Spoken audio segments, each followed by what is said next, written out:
Welcome to Not Milk Never Milk. Subscribe if you're lactose intolerant. You're starting by signing into the Google account and confirming two-step verification is active. This ensures a QR option appears. Once done, open the scanner on the phone that will receive the account, either the camera app or an authenticator app that supports QR codes.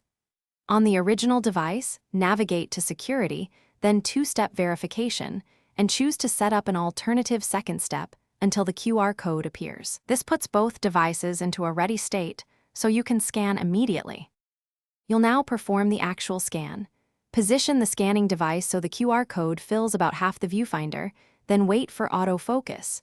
A brief shake or glare can prevent detection.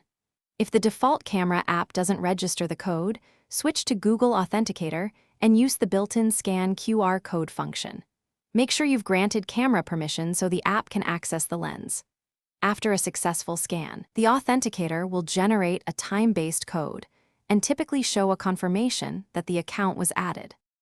Complete setup by typing the 6-digit time-based code from your authenticator into the Google verification prompt. This proves the link works.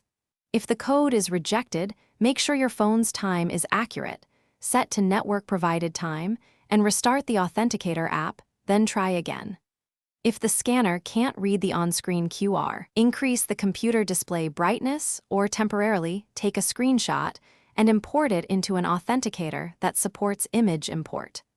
One key tip: enable.